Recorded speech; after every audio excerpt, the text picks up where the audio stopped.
श्री स्वामी समर्थ अवधूत चिंतन श्री गुरुदेव दत्त। तुम्हा सगळ्यांचं आपल्या चॅनलमध्ये स्वागत करते। तर बघा, बऱ्याच लोकांना असा प्रश्न पडलेला आहे की गुरुचरित्र पारायण करण्यासाठी मला वेळ साध्य होणार नाही, तर मी अशी कोणती सेवा करावी की ज्यामुळे मला गुरुचरित्र केल्याचं पुण्य प्राप्ती मिळत असतं, किंवा आपण जी सेवा केल्याने माझ्या आयुष्यातील जे अडथळे असतात, अडचणी असतात, किंवा ते आर्थिक प्रॉब्लेम असू द्या किंवा पैशांविषयी असू द्या, अशा बऱ्याचशा अडचणी आपल्याला येत असतात। आपण संसारिक माणसं आहोत, आपल्या घरात वादविवाद होणं, मुलांचे वारंवार ॲक्सिडेंट होत असतात, वारंवार आपल्या घरामध्ये भांडण होत असतं, मुलगा आणि वडिलांचं जमत नाही, अशा गोष्टी घडतात, किंवा त्यांना वळण लागत नाही, किंवा आपण खूप प्रयत्न करूनसुद्धा ते ऐकतच नाही, अशा गोष्टी होत असतील।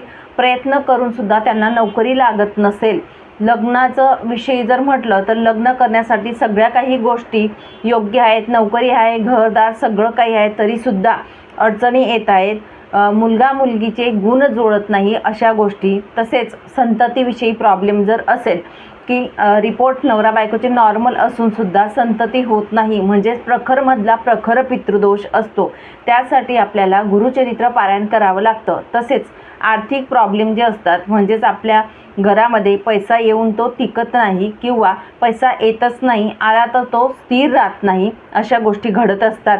आणि आपल्यावर कर्जाचा डोंगर जो असतो तो वाढत चाललेला आहे। ऑलरेडी जे कर्ज आहे ते आपण फेडायचा प्रयत्न करत आहे, तरी ते फिटतच नाही, अशा गोष्टी असतील, तेव्हा गुरुचरित्राचं पारायण हा खूप मोठा पर्याय शेवटचा मानला जातो।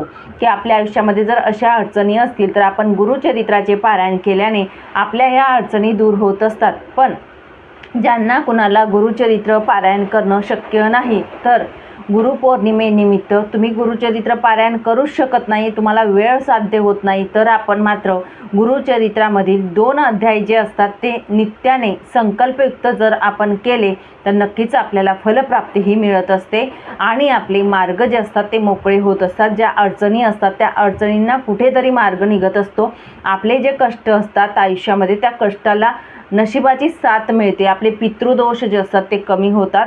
या पद्धतीने आपण हे संकल्पयुक्त पारायण न करता संकल्पयुक्त सेवा जी असते 2 अध्यायांची ती करू शकतो। आता ते कुठले अध्याय आहेत ते तर तुम्हाला माहिती पण असतील, आणि त्याविषयी थोडी माहिती सांगेल, पण मात्र संकल्पयुक्त करत असताना काही नियम पाळूनच आपण करायचे आहेत, आणि ते नियम पाळले तरच या आपल्याला पारायणांचं किंवा मग आपल्याला या अध्यायांच्या पठणाचं पुण्यप्राप्तीही मिळत असते। तर बघा, सर्वप्रथम सांगते की गुरुपौर्णिमा ही येणार आहे 29 तारखेला। आपली 21 दिवसाची सेवा जी आहे संकल्पयुक्त ती 9 तारखेपासून सुरुवात होणार आहे। तुम्हाला शक्य झालं त्या आधीसुद्धा तुम्ही करू शकतात। समजा तुम्ही माझा व्हिडिओ नंतर बघितला 9 तारखेनंतर, पण तुम्हाला 21 दिवसाची ही सेवा करायची असेल तर बघा, 29 तारखेपर्यंत तुमचे 21 दिवस नाही झाले तर पुढे गेले तरीसुद्धा चालेल। मात्र जो हा कालावधी असतो 21 दिवसाचा किंवा 7 दिवसाचा, जो गुरुपौर्णिमेचा जो कालावधी असतो तो दिव्य असा कालावधी असतो, जागृत स्वरूप असतं आपल्या गुरूंचं, म्हणून आपण या कालावधीमध्ये कुठलीही सेवा केली त्याचं फळ हे अनन्यसाधारण मिळतं, म्हणून आपण या सेवा करायला पाहिजे।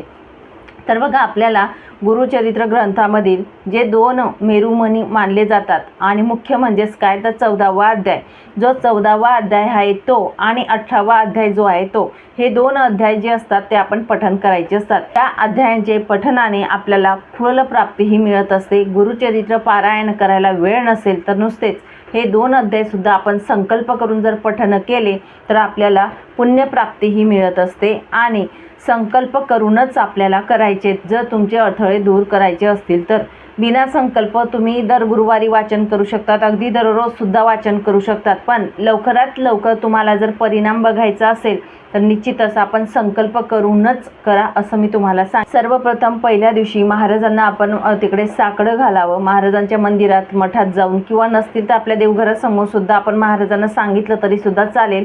महाराजांना साकडं घाला, त्यांना सांगा माझ्याकडून ही सेवा करून घ्या, माझ्या ज्या अडचणीत आहेत त्या दूर व्हायला पाहिजे, त्यासाठी मी ही सेवा करत आहे, तुमच्या चरणी मी ही सेवा अर्पण करत आहे, या पद्धतीने सांगून पहिल्या दिवशी आपण संकल्प करावा।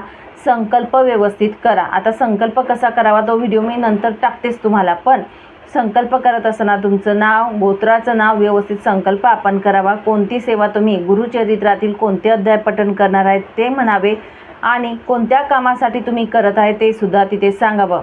आता बऱ्याच महिला होतात, त्यांनी मला विचारलं की ताई संकल्पयुक्त सेवा करत असताना 2 सेवा एकत्र केल्या तर चालतील का? नक्कीच बघा चालतील, पण तुमच्याकडून जर होत असेल तर एकच करा मी असं सांगेल, आणि सोबत 2 सेवा करू नका कधीही. एकच सेवा करा असं मी अवश्य सांगेल, कारण आपलं मन चित्त लावून कुठलीही एकच सेवा करा, पूर्णत्व एकाच सेवेला द्या असं सांगेल. छोट्या छोट्या सेवा असतील तर तुम्ही 2 एकत्र करू शकतात, किंवा तुमचा भाव जर म्हणजे पूर्ण श्रद्धा भाव ठेवून जर तुम्ही करत असणार तर करू शकतात, पण तुमची धावपळ होणार नाही ते बघून तुम्ही सेवा करा. तुमच्याकडून शक्य होतील दोघी सेवा संकल्पयुक्त करायला मला होईल तर तुम्ही करू शकतात, या पद्धतीने करा. बघा, आपण संकल्प करून पहिल्या दिवशी संकल्प केल्यानंतर आपल्या देवघरासमोर बसून आपल्याला गुरुचरित्रातील 14वा आणि 18वा अध्याय पठण करायचा आहे. त्यासाठी गुरुचरित्र ग्रंथ दररोज आपण बाहेर काढायचा नाही. छोटे छोटे अध्यायाचे असतात, त्यांचा ग्रंथ मिळत असतात छोटे छोटे, तर ते अध्यायांचे ग्रंथ आपल्याला हवेत आणि तेच आपण वाचन करायचं आहे. दररोजच्या दररोज गुरुचरित्र ग्रंथ काढायचा नाही, हे अवश्य लक्षात ठेवा. आणि तुम्हाला तो ग्रंथ जो असेल तो ग्रंथ ज्या पद्धतीने आपण गुरुचरित्र ग्रंथ जो असतो त्याची पूजा अर्चा आराधना करतो त्या पद्धतीने छोटे जरी ग्रंथ असले ते सुद्धा आपल्याला एक कापड घ्या, आसन ठेवायचं आहे देवघरासमोर. पूजा वगैरे सगळं झाल्यानंतर तिथे आसन ठेवा, आसनावरती ते छोटे ग्रंथ आपल्याला ठेवायचं आहे. 14वा आणि 18वा जो अध्याय आहे ते छोटे ग्रंथ ठेवायचे. त्या ग्रंथांची आपल्याला पूजा करायची आहे. पूजा केल्यानंतर नमस्कार करावा. त्यानंतर स्वामीस्तवन आपल्याला पहिल्या दिवशी म्हणायचं आहे. स्वामीस्तवन म्हणावं, एक माळ श्री स्वामी समर्थ किंवा दिगंबरा दिगंबरा श्रीपाद वल्लभ दिगंबरा या मंत्राचं म्हणावं. त्यानंतर आपल्याला हे अध्याय पठण करायचे आहेत. अध्याय पठण करताना आपलं आसन एक असेल याची काळजी आपण घ्यावी. देवघरातला दिवा अगरबत्ती प्रज्वलित ठेवायचं आहे. त्यानंतर महाराजांचं म्हणजे पूजा वगैरे करून आपण पठण करावं. वेळ हा एकच ठेवावा. तुम्ही जर सकाळी तुम्हाला वेळ शक्य होईल तर सकाळीच तुम्ही पठण करा असं मी तुम्हाला सांगेल. 12 ते 12:30 वाचन करू नका, 4 नंतर वाचन करू नका. तुम्ही जर संकल्पयुक्त सेवा करत असणार या अध्यायांची 4 नंतर सेवा करू नका. 4 वाजेच्या आधी आपली सेवा होईल. ज्या पद्धतीने गुरुचरित्र करतो त्या पद्धतीने करायचा प्रयत्न आपल्याला करायचा आहे. हे वाचन करत असताना वेळ एकच ठेवायचा प्रयत्न करा. त्यानंतर आपण दत्त महाराजांची आरती या अध्याय जे आहेत आपले छोटे ग्रंथ त्यांना नमस्कार करावा. आपण नैवेद्य जो काही असेल तो तिथे नैवेद्य दाखवू शकतो, किंवा खडीसाखरेचा नैवेद्य आपण दाखवावा. या पद्धतीने करा. आरती आपण करायची आहे. त्यानंतर ते छोटे ग्रंथ जे असतील ते आपण ठेवून द्यावे. ठेवत असताना कापडामध्ये गुंडाळून ठेवावे. मला जर पाठ मांडणी करायची असेल, ज्या पद्धतीने छोटी जागा जर असेल देवघराजवळ तिथे, किंवा मग साईडला देवघराच्या बाजूला पाठ मांडून जर ते ठेवायचे असतील छोटे ग्रंथ ते ठेवू शकतात, पण कापडामध्ये बंद करून आपण ठेवायचे आहेत. अखंड दीप नाही लावला तरी चालेल. आपण पूजा करतो वाचन करतो तोपर्यंत आपण दिवा प्रज्वलित ठेवावा. या पद्धतीने आपल्याला वाचन करायचं आहे. याला कुठले नियम पाळायचे तर सर्वप्रथम सांगेल, आपण जेवढे दिवस आपण वाचन करणार आहोत तेवढे दिवस मांसाहार वर्ज्य करावा. सगळ्यांनी मांसाहार वर्ज्य करावा, आपल्या घरातल्यांनी आपण सुद्धा. त्यानंतर दुसरा नियम म्हणजे ब्रह्मचर्या पालन करायचे आहे. 21 दिवसाची जर तुम्ही सेवा संकल्पयुक्त करत आहेत ही काही कामासाठी, तर नक्कीच जो सेवा करत आहे त्यांनी ब्रह्मचर्य पालन करायचं आहे. त्यानंतर परान्न हे वर्ज्य करावं. परान्न घेऊ नये. कांदा लसूण वगैरे असं वर्ज्य करू शकतो का, हे काही नियम असतात का, तर बघा शक्य होईल तर करा, नाही शक्य झालं तर तो कुठलाही नियम नाही. डाळ कांदा लसूण हे वगैरे आपण खाऊ शकतो. या पद्धतीने आपण हे जे 2 अध्याय आहेत हे पठण करायचे आहेत. पौर्णिमापर्यंत तुमचे 21 दिवस झाले तर अतिउत्तम, किंवा त्यानंतर झाले तरी सुद्धा चालतील. तर असे नियम वगैरे सगळे काही नियम पाळून आपल्याला या अध्यायांचं आपल्याला एक पारायण स्वरूप द्यायचं आहे. आणि गुरुचरित्राचं जे फलप्राप्ती आपल्याला मिळतं तेवढीच फलप्राप्ती या अध्यायांच्या पठणाने मिळत असतं. आणि आपले जे मार्ग असतात, जे अडथळे असतात, अडचणी त्या मोकळ्या होत असतात. आता 14वा अध्याय जर म्हटला तर आपले पितृदोष निवारण्यासाठी, आपत्कालीन जे संकट असतं आपल्या घरामध्ये ते टाळण्यासाठी, आपल्या घरात ॲक्सिडेंट वगैरे होत असतील मुलांचे ते टाळण्यासाठी, आपल्या घरातील वादविवाद जे असतात म्हणजेच ह्या गोष्टी ज्या अडचणी असतात सांसारिक त्या टाळण्यासाठी 14वा अध्याय. आणि आपल्या घरातील आर्थिक प्रॉब्लेम जे असतील पैशांविषयी, कर्जबाजारीपणा असू द्या किंवा कुठलाही, तुम्ही जर कष्ट करत आहेत तुमचे कष्टाला साथ मिळत नाही, पैसा येऊन पण टिकत नाही, तर 18वा अध्याय तुम्ही पठण करायचं आहे. हे 2 अध्याय तुम्ही पठण करू शकतात. आणि याचं फलप्राप्तीसुद्धा तुम्हाला जर अशा पद्धतीने तुम्ही केले तर नक्कीच तुम्हाला फळसुद्धा मिळत असतं. तुम्हाला जर मासिक धर्म वगैरे मध्ये समजा आलाच तर 4 दिवस स्किप करा, पुढे तुम्ही कंटिन्यू करा.